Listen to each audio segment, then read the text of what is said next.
Hello everyone, this is Chantel and welcome to my research presentation on a scholarly article entitled, Good Health, Is It Worth It? Let's take a look at the agenda for this presentation. I'll start by introducing the paper being analyzed, then I will highlight the author's goals for the paper and whether they were achieved. How the paper stacks up against the 5th chapter of the Stanovic text will be explored, as will the methodology used. And finally, the author's arguments and evidence will be examined along with their writing style.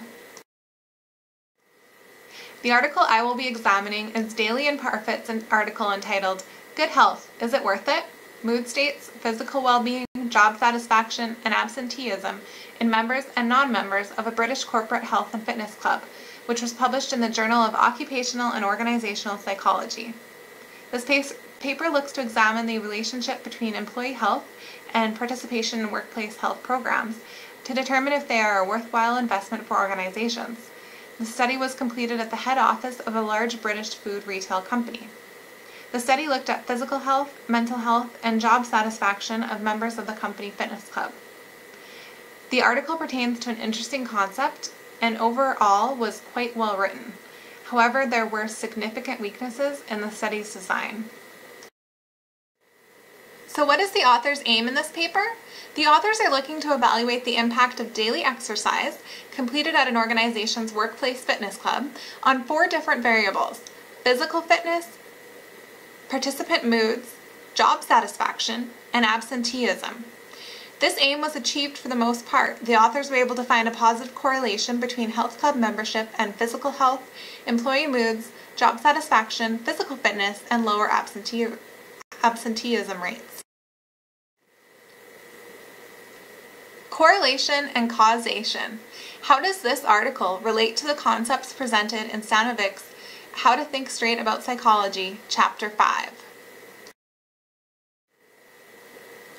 Chapter 5 of the Stanovic text discusses the importance of correlation and causation in scientific studies. There are 2 main problems associated with causation and correlation. Firstly, there is the third variable problem. This occurs when the correlation between 2 variables is not due to causation between them, but rather is due to the causation from a third, unidentified variable.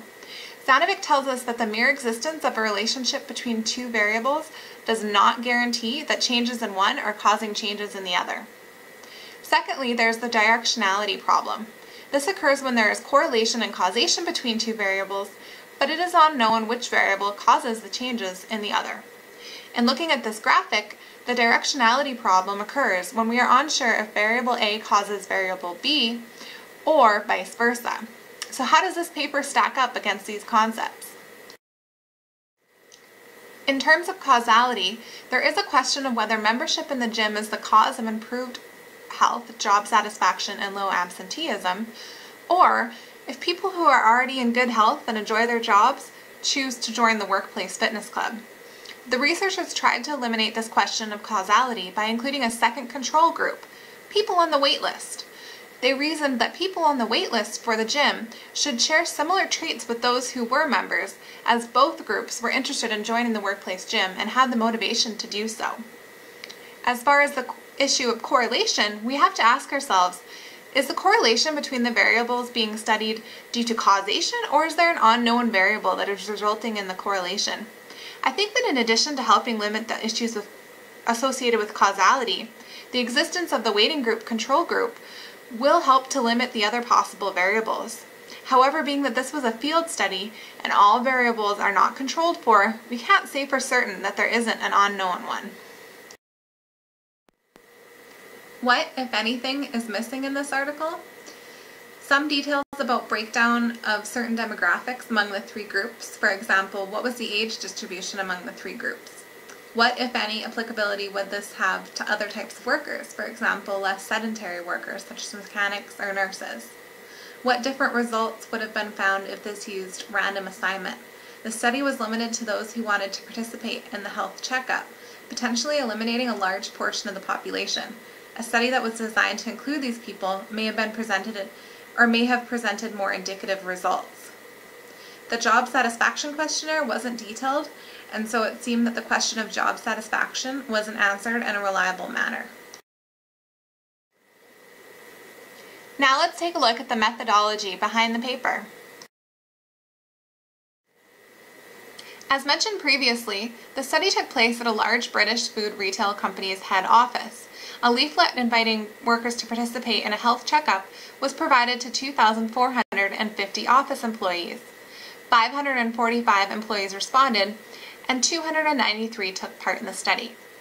Lack of response was accredited to lack of interest, jobs that required travel, and the prevalence of such initiatives for many of the workers. For example, the company medical center offers similar checkups. The drop from 545 participants to 293 was the result of time and cost restraint on the part of the researchers. Ages of the participants ranged from 18 to 63, with a mean average of 34.6 and a standard deviation of 15.6. Job roles included secretaries, administrative assistants, managers, directors, among many others, suggesting diversity in the type of office worker. There was a relatively equal distribution of genders in the study as well. However, there was no information provided as distribution of age groups or position types between the three comparison groups. The paper measured the different variables in a variety of ways. They tested the general moods of participants by using the Bipolar Profile of Mood States, or BIPOMS inventory. Job satisfaction was tested with Warr, Cook, and Wall's 1979 Job Satisfaction Questionnaire. However, it only consisted of one question, which asked respondents to report on a scale of 1 to 7 how satisfied they felt about their job as a whole. The company provided reports of absenteeism for the 12 months prior to the study.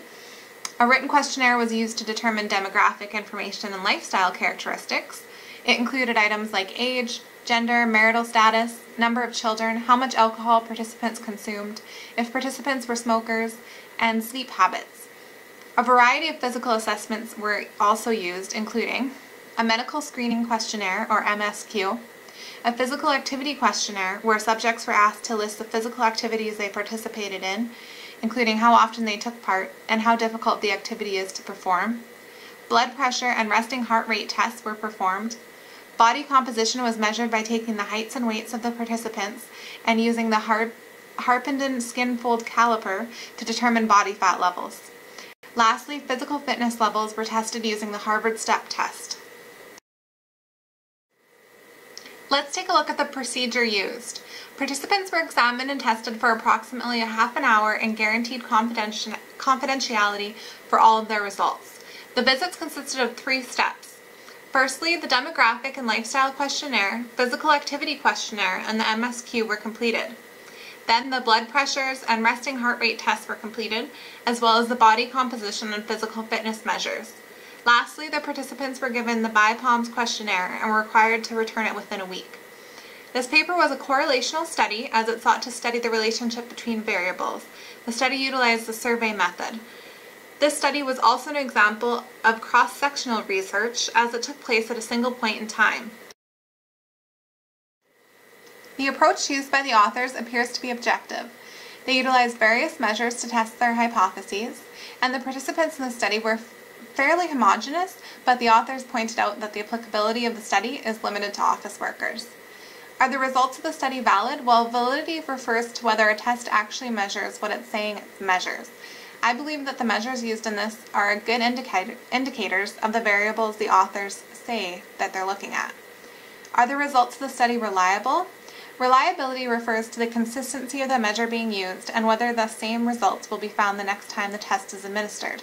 I believe that some of the measures used weren't reliable. For example, the job satisfaction questionnaire contained only one question, which could be answered differently the next day.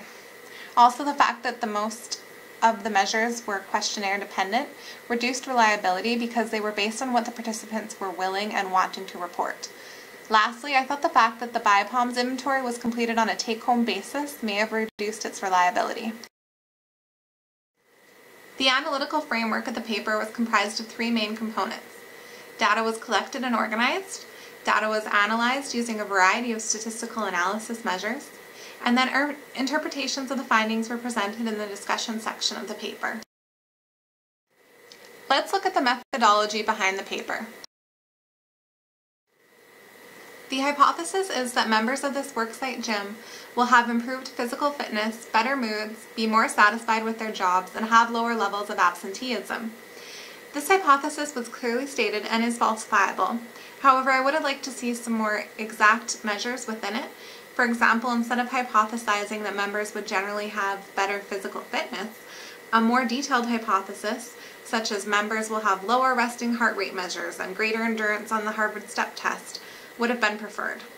In terms of evidence, as was described earlier, there were many forms of measurements used in the study. Most of the evidence was valid, however, not all of it was reliable. Now let's look at the results and how effective the evidence was in supporting the author's arguments. The authors of the study stated the following results. Members had significantly better dietary habits than the waiting list, and members demonstrated significantly lower mean resting heart rates than the non-members and the waiting list group. Chi-squared analyses for the smoking data demonstrated significant differences between members and non-members and between members and the waiting list. Additionally, they found that there is a significant difference between members and non-members on all 6 measures of the BIPOMS and significant differences between members and those on the waiting list on the BIPOMS measures of energetic, elated, clear-headed, and confident. Also, mean differences between members and the waiting list group for composed and agreeable approach significance. The authors of the study stated the following results in terms of gender disparities. Females displayed significantly higher mean body fat percentages, lower mean systolic and diastolic blood pressure values, consumed on average significantly fewer units of alcohol per week, and weighed less. Analyses also identified that males were significantly physically fitter and reported significantly higher levels of physical activity than females. Females had higher levels of absenteeism. No differences were found between males and females on the BIPOMS mood test. They also found that members demonstrated significantly higher scores on the fitness test and reported significantly higher levels of physical activity than non-members or those on the waiting list. Tests indicated that members were on the whole more satisfied with their jobs than non-members. It was revealed that the members were less likely to be absent from work than the non-members. However, due to company policy, absenteeism rates were only provided for 162 participants, or 55% of the original sample. The design of this study was somewhat lacking, and the authors had a lot of discussion around that. Firstly, the questionnaires that were used as measures for most of the variables can be unreliable, since self-reporting can result in inaccuracy. The authors also point out that the better physical fitness levels found in the male sample may be due to 2 concepts from previous research studies. Firstly, women demonstrate low self-confidence in exercise settings, as demonstrated by the Lerg and Feltz 1989 study.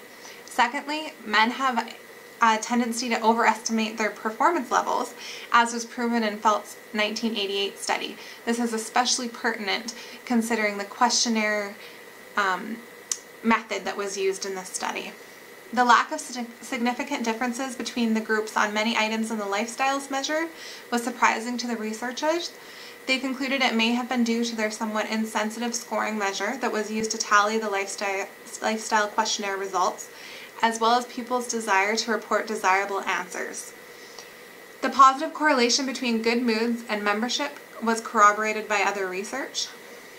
Findings that members have higher levels of job satisfaction was substantiated by the 1991 Groningen-Seiter study, which examined the effects of physical activity on the job satisfaction of office workers. The findings that women were more likely to have absent days was also echoed in Tucker, Aldana, and Friedman's 1990 study, which found the same differences among the sexes and considered this may be due to time off for childbirth or days spent at home with sick children. And the researchers of this study did confirm that it was a possibility, seeing as a large portion of the female participants were mothers. So what conclusions did the authors draw? Well, the authors found that fitness programs in the workplace can be a powerful vehicle in the promotion of health. They recommended that the results of this study and similar studies should incentivize employers into caring about worker health. Additionally, emphasis should be put on long-term strategies that attempt to reach all workers, not just the ones who are already healthy or concerned about their health. Secondly, they recommend that health promotion in the workplace needs to teach employees about the benefits of good health. However, they also issue a couple notes of caution. The results should be viewed with a grain of salt due to the limited sample. Nonetheless, the fact that many of the results were corroborated by previous research suggests that it is encouraging and that workplace health programs may be worth the cost. The authors suggest there is an inability to infer causality due to the study's design, and that the low response rate may be indicative of the fact that less healthy people didn't want to take part in the study at all. I think that the author's conclusions are justified. Firstly, I think that having many studies that found similar results helps to prove the results that these authors found. Secondly, I think that the authors did a thorough job of critiquing their own study. While there were limitations within the study, the authors pointed out most of these and qualified their conclusions accordingly. I found the author's writing style to be academic and from the point of view of an expert. The article was very clear. It seemed like most of the methodology was well laid out and clear and didn't leave you wondering how they calculated one thing or how they classified another. The results section included lots of statistic measures that were a bit past my understanding level. However, I think that this level of detail is absolutely required in a scientific article. While there were numerous citations in the article, which can sometimes make for a dry reading experience, I found that it kept me engaged and was easy to read. Additionally, it reinforced the credibility of the article. I think this article's intended audience would include organizational psychologists, human resource consultants, and executive managers. I feel that the writing style suited the intended audience as it was clear enough for non-scientific readers to understand, but did have the scientific evidence to back up its claims. The text was well organized and included clear titles and subtitles that flowed in a logical method. The main components of the article were introduction, method of the study, measures used, results, discussion, and conclusions. To summarize, the authors had a clearly stated hypothesis. The study utilized two separate control groups in an effort to reduce issues associated with inferring causality. However, the sample size and measures used limited the reliability of the study results. The authors provided many explanations for the results, including references to other studies which found similar results, and a detailed analysis of the potential flaws of their study. In conclusion, I found that this paper was well written and highlighted the importance of determining causality in scientific studies. However, I think the study could have been designed in a better way and needed to be more detailed. Thank you for viewing my presentation.